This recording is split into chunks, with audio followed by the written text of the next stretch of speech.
9월 10일 새벽 예배 다 같이 사도신경 하심으로 하나님께 올려드리겠습니다.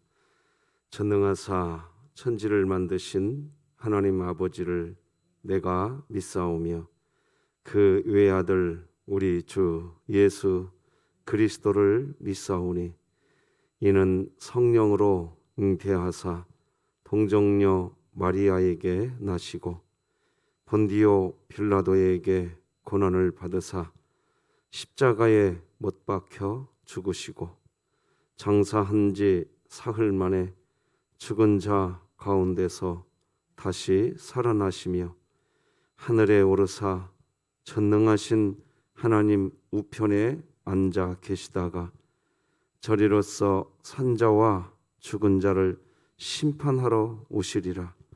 성령을 믿사오며 거룩한 공회와 성도가 서로 교통하는 것과 죄를 사하여 주시는 것과 몸이 다시 사는 것과 영원히 사는 것을 믿사옵나이다. 아멘. 우리 찬송가 187장, 찬송가 187장, 비둘기같이 온유한 하나님께 찬양드리겠습니다.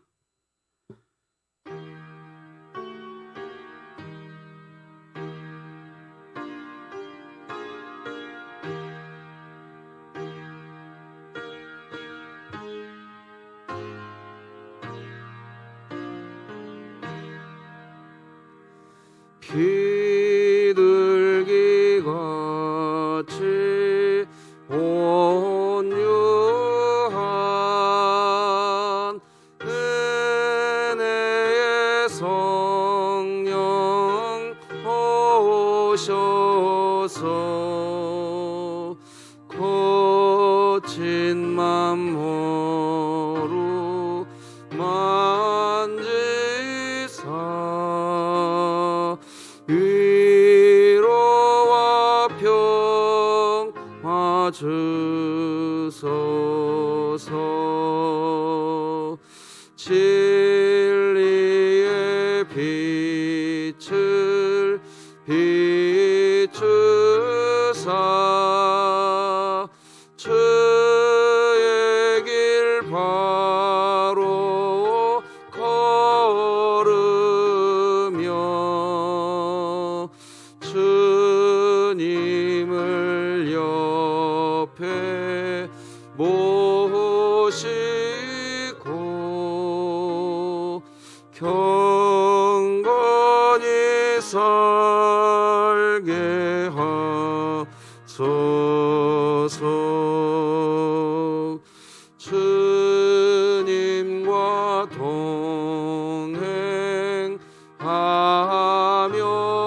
동행하면서 거룩한 길로 행하며 진리의 예수 붙잡고 길을 제한케 하소서.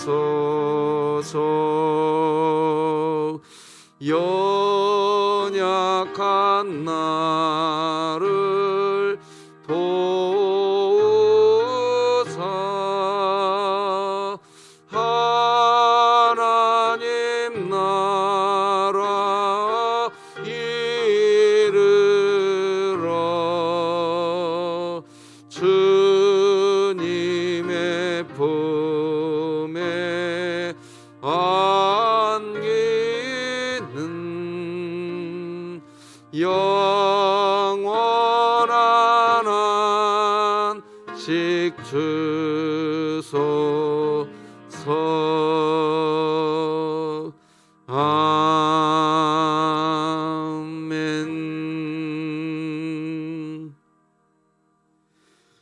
오늘 함께 나눌 하나님의 말씀은 신약성경 갈라디아서 4장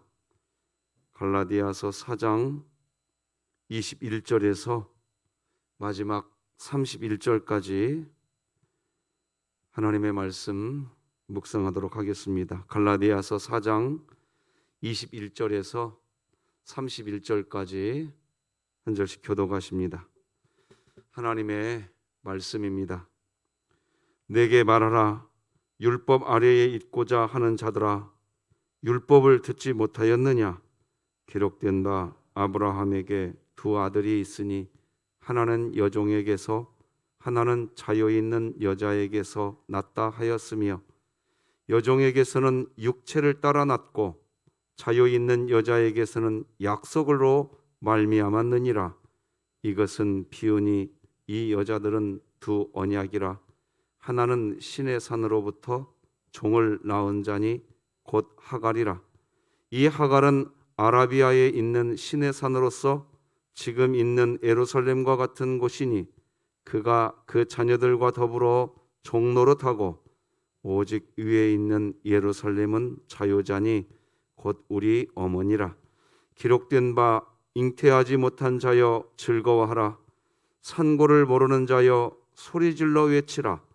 이는 홀로 사는 자의 자녀가 남편 있는 자의 자녀보다 많음이라 하였으니 형제들아 너희는 이삭과 같이 약속의 자녀라. 그러나 그때에 육체를 따라 난 자가 성령을 따라 난 자를 박해한 것 같이 이제도 그러하도다. 그러나 성경이 무엇을 말하느냐? 여종과 그 아들을 내쫓으라. 여종의 아들이 자유 있는 여자의 아들과 더불어 유업을 얻지 못하리라 하였느니라. 함께 읽겠습니다. 그런즉 형제들아 우리는 여종의 자녀가 아니요 자유 있는 여자의 자녀니라. 아멘. 우리 오늘도 구호 외칩시다. 시작. 하나님의 말씀이 나를 신방하게 하라. 이 또한 지나가리라. 아멘. 여호와를 앙망하는 자는 새 힘 얻습니다. 같이 읽습니다. 시작. 오직 여호와를 앙망하는 자는 새 힘을 얻으리니 독수리가 날개치며 올라감 같을 것이요 다름박질하여도 곤비하지 아니하겠고 걸어가도 피곤하지 아니하리로다. 아멘. 하루하루 3분간의 시간이 우리 삶의 기쁨과 행복이 되었으면 좋겠습니다. 오늘은 은혜의 복음 모두에게 필요하다, 이런 제목으로 하나님 말씀 나누겠습니다. 오늘 본문은 좀 충격적인 내용입니다. 사실 갈라디아서 2장에서부터 사도 바울이 강조해 왔던 주제들이 이제 오늘 본문에서 이제 매듭지어지는 그런 형태입니다. 오늘 본문의 요지는 세상 누구라도 복음을 통해 하나님의 자녀가 될 수 있다, 그 정도의 얘기가 아니라 가장 당당하고 도덕적이며 종교적으로 유능한 사람들이 대개 하나님의 집 밖에 남겨진다는 사실을 이야기합니다. 복음은 세상의 가치관을 다 뒤집는 겁니다. 지금 읽어드린 내용이 무슨 내용이냐면 이겁니다. 세상 누구라도 복음 안에 들어올 수 있다는 겁니다. 그런데 갈라디아에서 여러분 지금 계속 율법에 대한 말을 지금 전하고 있는데 정확하게 끝까지 이야기하는 게 뭐냐? 세상 누구라도 복음 안에 들어올 수 있는데 도덕적이고 종교적이고 그런 율법주의자들은 못 들어온다는 얘기입니다. 지금 그 얘기하고 있는 겁니다. 오늘 본문이 그 얘기입니다. 그래서 오늘 본문 21절은 곧바로 율법 아래에 있고자 하는 자들아, 그냥 딱 집어서 이야기합니다. 같이 한번 읽어봅시다. 시작. 내게 말하라. 율법 아래에 있고자 하는 자들아, 율법을 듣지 못하였느냐? 지금 사도 바울은 율법을 주장하는 사람들의 눈을 똑바로 쳐다보고 있습니다. 갈라디아의 그리스도인들은 하나님께 받아들여지려면 예수 그리스도께서 이루신 일이 설령 있다고 해도 결국 인간의 행위, 자기 자신의 행위가 더해져야만 구원을 받는다는 그 생각에서 벗어나지를 못하는 겁니다.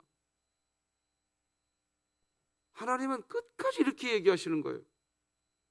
야, 나 믿으면 끝난 거야.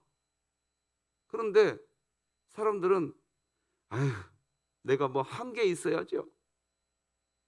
이 생각에서부터 출발해가지고 끝내는 율법이 지켜져야 된다. 이렇게 이야기하는 사람들은 다시 말하지만 이 세상 누구든지 복음 안에 들어올 수 있는데 그 사람은 못 들어온다는 겁니다. 하나님이 성령님을 우리에게 보내주셨고 오늘 하나님을 아빠 아버지라고 부르짖는다면 나는 하나님의 자녀입니다. 나는 복덩입니다. 이 말이 되시기 바랍니다. 그냥 내 삶이 이런데 내가 어떻게 복덩인가? 내 형편이 이런데 내가 복덩이라고? 아유, 거짓말을 치려면 제대로 치세요. 아니라는 여러분 알게 된다는 겁니다. 우리가 복덩이라는 것을 알게 된다는 겁니다. 하나님을 아버지로 부르고 있다면 그래서 성경은 이야기합니다. 항상 기뻐하라. 감사하면서 살아라. 이게 하나님의 뜻이다. 기도하면서 살아라. 자, 21절 보면요. 율법 아래라는 말은 여러분 율법 이게 아래 이게 무슨 말이냐? 하나님 앞에서 하나님이 아니라 자신의 신분을 율법에 의존한다는 뜻입니다. 그래서 이 메시지는 종교적인 사람들에게 특히 도전이 됩니다. 존 스토트 목사님 이렇게 이야기하시죠. 오늘날에도 그런 사람이 많이 있다. 그들은 바울의 편지를 받은 유대주의자는 아니지만 신앙이 율법주의적이며 하나님께 나아가려면 특정한 계율, 율법, 각종 사람이 만든 법. 제가 각종 사람이 만든 법이라는 얘기는 뭐냐면 바울 시대에 이 율법에는 성경 모세오경의 율법도 있었지만 각종 시민법들, 이스라엘 사람들이 자체적으로 만든 이 법이 지켜져야만 교회가 교회된다고 하면서 자기들이 만들어 놓은 법 다 포함하고 있는 겁니다. 그게 똑바로 지켜져야만 된다고 끝까지 이야기하는 사람들이 너무나 많다. 이게 존 스토트 목사님의 결론입니다. 안타깝다는 거죠. 여러분 우리가 이 율법과 관계에서 세상에는 네 부류의 사람이 있는 것 같아요. 첫째는 율법에 오직 순종하면서 율법을 의지하는 부류입니다. 이들은 말 그대로 율법 아래에 있으며 되게 아주 잘난 체하고 독선적이고 아주 교만합니다. 완벽하게 율법 아래에 있는 사람들 있다는 겁니다.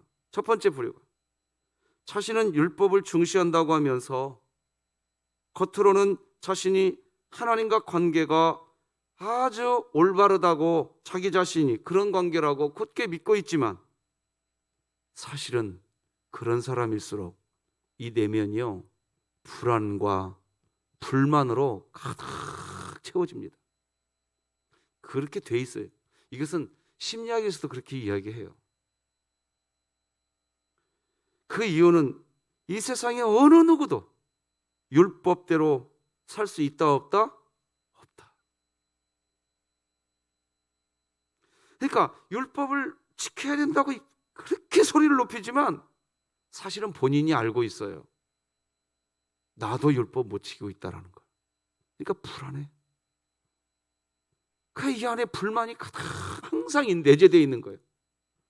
그러다가 기회가 되어지면 이게 항상 퍽 하고 터져요.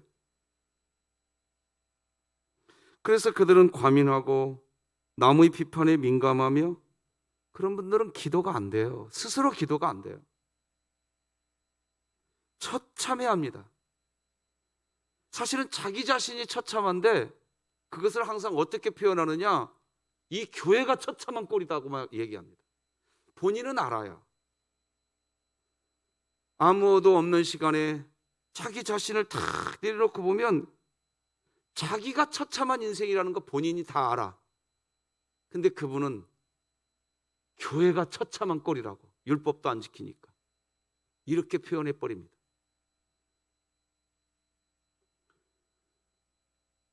문제는 교회 다니는 너희들 안에 있어. 율법을 안 지키니까. 말이 돼? 예수님 시대에 바리새인들이 그랬습니다. 두 번째 부류는 율법에 순종하면서 율법을 의지하는 부류입니다. 이게 율법과 가까이 간 사람이 첫 번째 부류라면 조금 율법에서 조금 떨어져 있는데 여전히 율법에 있는 사람들이란 뜻입니다. 불순종하여요. 율법에는 불순종하는데 율법을 의지하고 있는 부류가 있습니다. 이들은 행위를 통한 의의를 종교적으로 강하게 비판하면서 의식하지만 또 그대로 일관되게 살지는 않습니다. 그 결과 첫 번째 부류인 바리새인들보다는 다분히 겸손하다고 남에 대해 또 관용적입니다. 아울러 자신이 저렇게 바리새인들보다 나는 관용적인 사람이잖아, 그것을 알기에 자신이 베푼 관용, 결국 자기 자아인데 자기 자신이 베푼 그 관용으로 신앙적 만족을 누리려고 합니다. 나는 하나님을 믿기에 이런 관용을 베풀고 있는 사람이잖아. 그래서 그 베풀고 있는 그 관용이 나에게 있다는 것으로 구원의 확신을 갖는 거예요. 성경 그렇게 신앙생활을 하라고 하지 않습니다. 결국 그것도 자기 자아입니다. 변형된 자기 자아 중심입니다. 왜? 나 바리새인들 같지는 나는 바리새인은 아니잖아. 그러나 나 관용 베풀고 있잖아. 그러니까 이런 사람이잖아 나. 자기 행위입니다. 결국 죄의 문제 앞에서 이런 사람들도 죄책감에 시달리게 될 겁니다. 됩니다. 근데 이런 사람들이 감정 기복이 큽니다. 이제 불법을 지켜야 된다고 말해야 되나? 그런 마음이 불쑥불쑥 찾아옵니다. 그러면서 아니야, 율법이 아니다고 말했잖아 교회에서. 그래, 사랑하라고 했잖아 하면서 또 관용을 베풀어요. 관용을 베푼 그것으로 구원의 확신을 얻으려고 하니까 이런 분들은 또 지칩니다. 교회 봉사하다가 금방 지쳐버려요. 자기 힘으로 안 되거든요. 세 번째 부류입니다. 율법에 불순종하면서 율법에 의지하지 않는다. 이제 첫 번째는 바리새인들, 두 번째는 관용을 좀 가지고 있는 사람들, 이제 오늘 세 번째는 이제 율법 아니야, 나 율법에 의지하지도 않아. 세 번째 부류, 하나님의 율법이란 개념을 아예 버려버린 사람들입니다. 근데 이들이 왜 버렸느냐? 한번 따라서 해볼래요? 자기 지식. 이게 더 위험한 부분도 많습니다. 왜냐? 성경이 말하는 대로 나 그렇게 신경 안 써도 돼. 이게 왜 그러느냐? 자기가 지적이거든요. 세상에서 어디 나가도 자기는 이미 교양이 있는 사람이고, 자기는 어디 나가도 다른 사람들을 가르칠 만한 정도의 사람이지, 성경의 율법으로 내가 굳이 교육을 받아야 돼? 하기 때문에 율법을 불순종하는 거지, 복음 때문에 율법에 그런 뜻이 아니라는 뜻입니다. 그래서 때로 주변 사람들에게 세상 이렇게 살아가야 돼, 그래서 가르쳐 주려고 합니다. 심지어 교회 안에 있는 이제 율법주의자들에게도 이야기합니다. 그렇게 살려고 하지 말고 이렇게 살아가. 가르칠 수 있는 언변도 가지고 있어서 사람들을 자기 뜻대로 설득시켜낼 수 있는 재능도 있습니다. 그렇게 성경이 제시하는 삶의 기준이 중심된 그런 삶을 사는 게 아니라 사실은 세상에 지적인 그런 갖춰져 있는 자기 자아, 그것으로 삽니다. 그래서 본인은 그런 세상의 지적인 자기 자아가 잘 갖춰져 있기 때문에 굳이 성경에서 말하는 그것까지 내가 책을 열어봐야 돼? 결국 완전한 율법주의자는 아닌데 지적인 율법주의자들이 있습니다. 이런 부류의 사람들은 앞에 이 두 부류의 사람들보다 신사적으로 살아가는 모습으로 보입니다.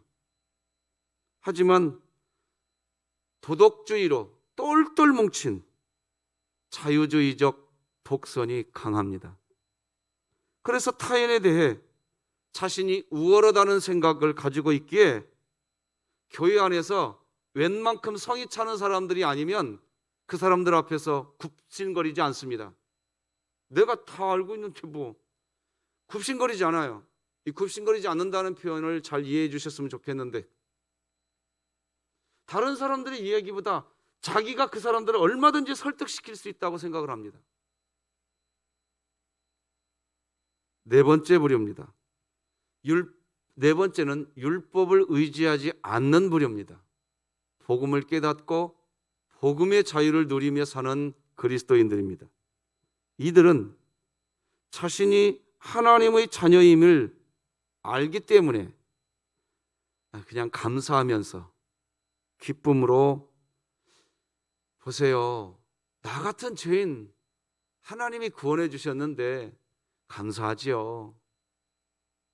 그 기쁨으로 삽니다. 하나님께 감사하다고 고백하지요. 하나님을 사랑한다고 이야기합니다. 하나님을 사랑하기에 하나님이 무엇을 기뻐하시는 분이신지 성경을 보고 싶어 합니다.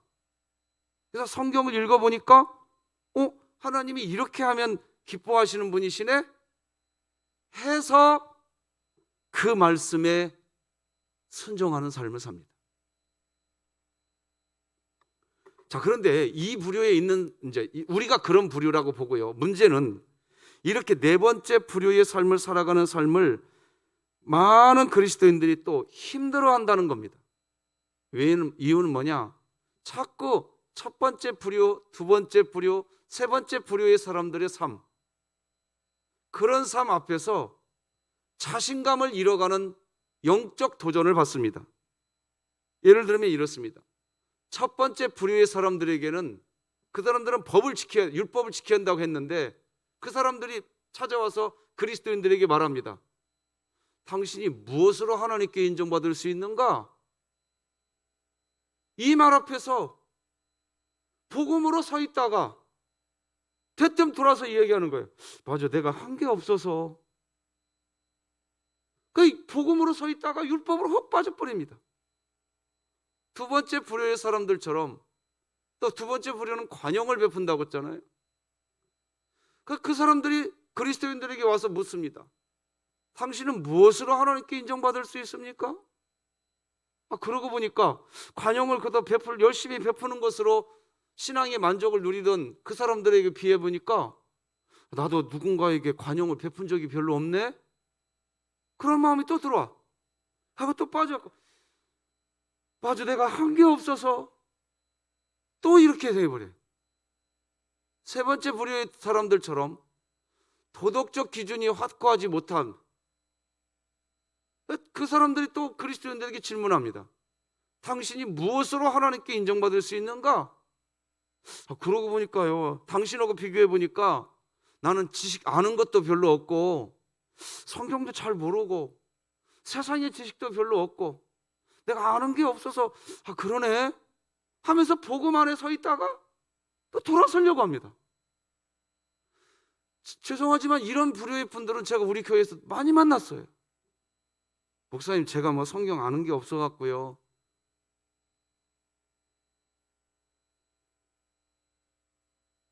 안타까운 거죠. 이런 질문 앞에서 자꾸 무너지는 것이 문제입니다. 복음을 지니고 있다가도 이런 질문에 영적으로 피폐해집니다. 그러면서 그리스도인의 마음에 그래, 내가 법을 지켜야만 해, 관용 베풀어야 되고 나에게도 도덕적 기준도 분명해야 돼, 그런 것이 나에게 없어, 내가 어떻게 구원을 받을 수 있나, 이렇게 하고 또 무너져 버립니다. 이런 생각 때문에 복음을 버리고 다시 율법으로 돌아가 버립니다. 그래서 오늘 본문에서 사도 바울은 이렇게 이야기합니다. 21절 다시 한번 같이 읽읍 시작. 내게 말하라, 율법 아래에 있고자 하는 자들아, 율법을 듣지 못하였느냐?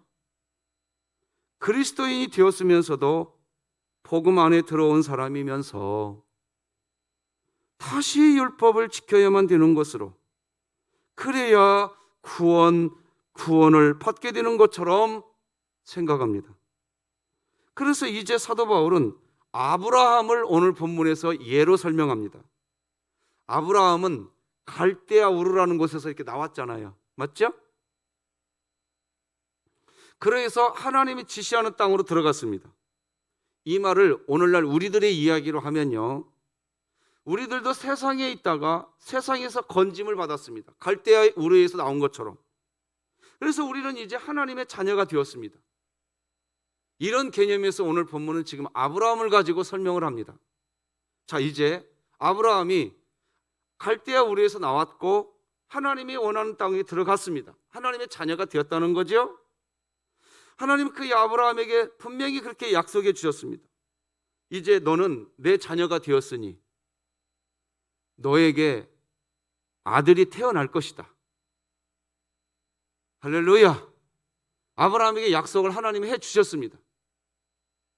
자, 그런데 아들이 안 태어나. 그러니까 아브라함이 하나님의 약속은 사라져버렸나 보다 하면서 인간의 행위로 고개를 돌려버립니다. 그게 뭡니까? 하갈을 취해서 이스마엘을 낳는 겁니다. 오늘 본문이 지금 그것으로 그렇게 설명하고 있습니다. 하지만 이렇게 태어난 하갈을 취해서 태어난 이스마엘은 율법에 의한 종노릇이라는 겁니다. 이런 행동, 바로 이런 아브라함의 모습이 바로 그리스도인, 즉 복음의 사람이 되었으면서도 자신의 눈에 뭔가 보이는 행동이나 율법을 지켜야만 되는 거 아닌가 하면서 다시 율법의 종노릇하는 오늘날 그리스도인들의 모습이라는 거예요. 그 내용을 기록한 게 22절에서 25절입니다. 읽어드리겠습니다. 기록된 바 아브라함에게 두 아들이 있으니 하나는 여종에게서 하나는 자유 있는 여자에게서 났다 하였으며 여종에게서는 육체를 따라 났고 자유 있는 여자에게서는 약속으로 말미암았느니라. 이것은 비유니 이 여자들은 두 언약이라. 하나는 신의 산으로부터 종을 낳은 자니 곧 하갈이라. 이 하갈은 아라비아에 있는 신의 산으로서 지금 있는 예루살렘과 같은 곳이니 그가 그 자녀들과 더불어 종노릇하고. 오늘 메시지가 잘 납득이 되고 이해가 되실 거라 봅니다. 자, 그래서 이제 하나님은 이렇게까지 설명합니다. 27절 같이 한번 읽어볼까요? 시작. 기록된 바 잉태하지 못한 자여 즐거워하라. 자, 이게 무슨 말이냐면 제가 설명을 다 화면에 띄워드리면서 읽어드려 볼게요. 잘 봐보세요. 이 지금 아브라함에게 말하는 거예요. 이게 아브라함이 이삭을 아직 잉태하지 못하고 전전긍긍하고 있을 때 아브라함에게 하는 얘기입니다. 잉태하지 못한 자여 즐거워하라. 자식이 없던 아브라함아 즐거워하라. 율법적 행위가 없는 그리스도인들아 즐거워하라. 이 말입니다. 왜요? 하나님이 주신 약속이 있으니 자식을 잉태하지 못했다고 해서 아브라함처럼 다시 율법의 종노릇하며 아브라함이 하갈을 취하여 이스마엘을 낳은 것 같은 행동 하지 말고 하나님의 약속을 믿고 그냥 즐겁게 살아가라는 겁니다. 왜 아브라함이 하갈을 취하여 이스마엘을 낳았습니까? 내가 뭔가 해야 되지 않느냐는 겁니다. 내 나이는 이미 벌써 늙어가고 있는데 하나님의 약속이 믿어지지가 않는 겁니다. 내가 이렇게 늙어가고 있는데 여지까지 약속만 하시놓고 하나님 떠나가 버리셨구나. 내가 뭘 해야 돼? 내 후손을 이으려면 내가 해야 돼. 해서 이스마엘을 낳은 겁니다. 이스마엘을 낳은 것은 결국 율법의 종노릇이 되고 맙니다. 결국 여러분 알다시피 하갈을 취하여 낳은 이스마엘이 나중에 태어나서 뭘 하느냐. 이제 그가 하는 일은 이삭을, 약속의 자녀로 태어난 이삭을 박해하는 것밖에 더 있었냐? 그 말합니다. 29절을 같이 읽어봅시다. 시작. 그러나 그때에 육체를 따라 난 자가 성령을 따라 난 자를 박해한 것 같이 이제도 그러하도다. 제가 여기 이제도 그러하도다 해서 밑줄을 그어드리려다가 그냥 안 그었어요. 여러분, 지금 저 중동 지역 가보세요. 이스라엘과 팔레스타인 사람들과의 전쟁 끊이지가 않습니다. 왜 그래요 도대체? 이게 어디에서 시작된 거예요 도대체? 이제도 그러하도다, 이게 무슨 말이냐는 거예요. 저 중동 가보면 왜 지금도 그렇게 싸우냐 말이에요. 이스마엘이 이삭을 박해하는 겁니다. 이 싸움이 끊임없는 싸움이 되고 말아버려요. 역사 대대로. 그런 결과를 낳으려면 복음에 서 있다가 율법으로 돌아가라는 얘기입니다. 그러면 그런 결과를 낳게 된다는 겁니다. 왜 이런 역사가 만들어졌을까요?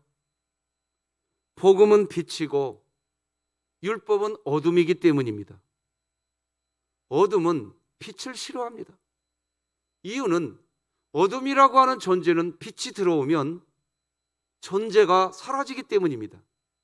마찬가지로 율법주의는 어둠이기 때문에 빛인 복음을 아주 싫어합니다. 그래서 오늘 본문은 이렇게까지 이야기합니다. 30절, 31절입니다. 새번역 성경으로 읽어드리겠습니다. 그런데 성경은 무엇이라고 말합니까? 여종과 그 아들을 내쫓아라.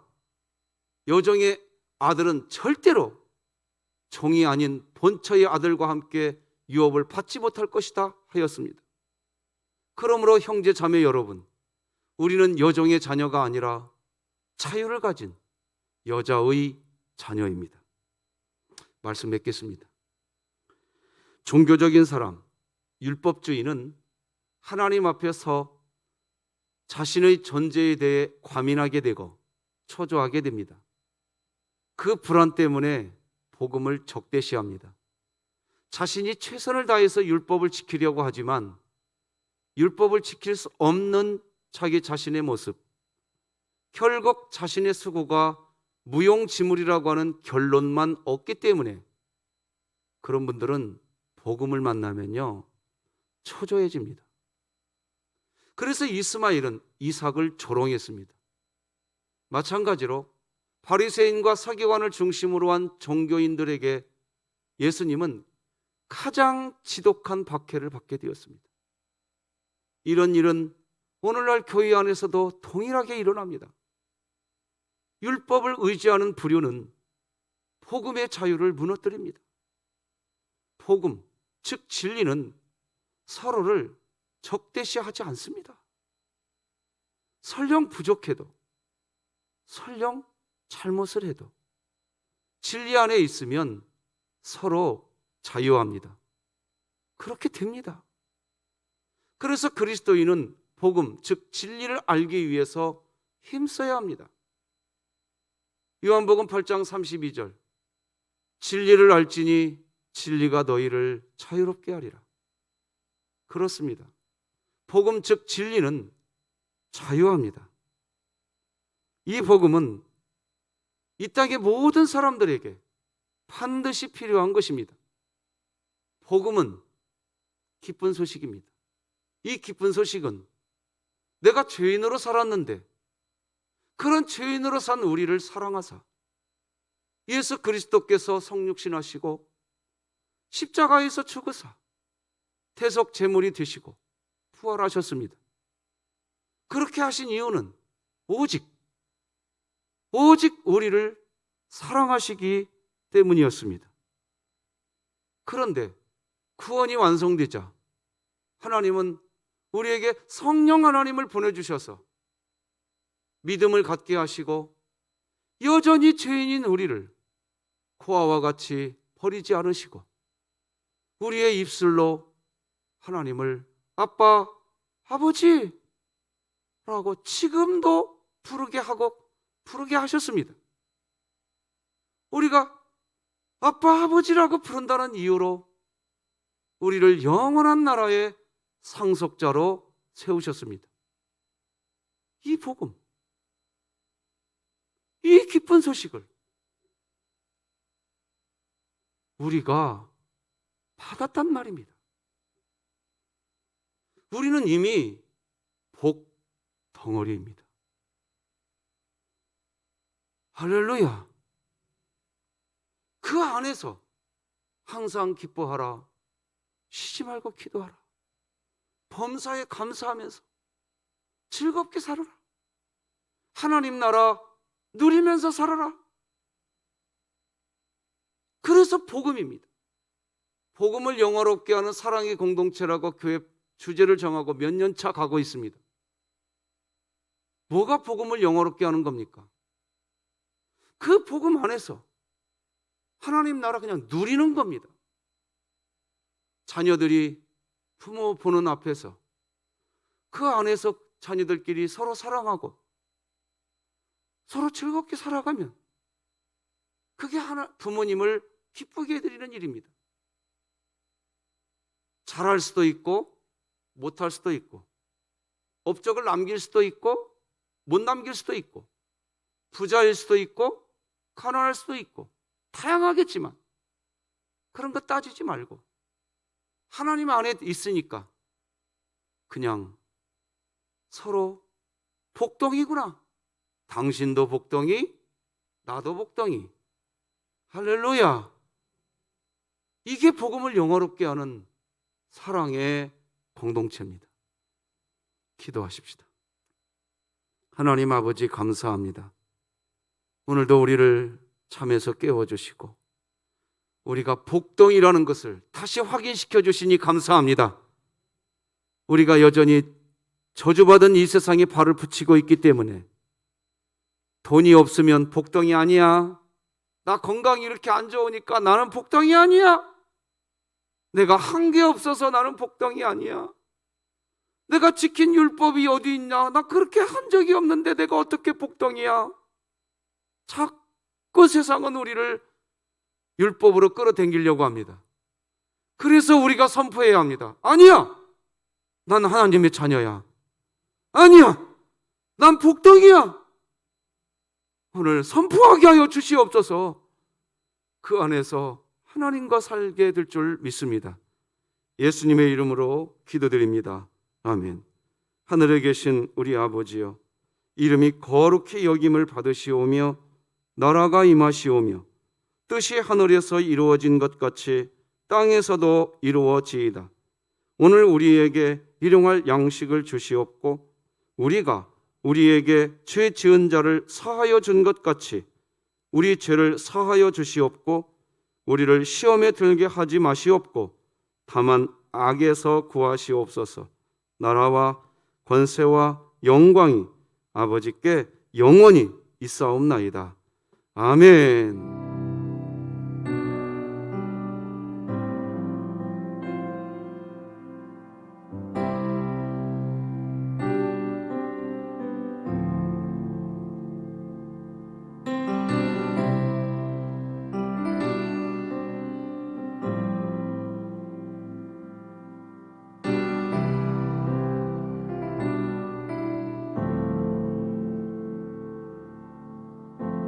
내 안에 가장 귀한 것 예수를 알미라.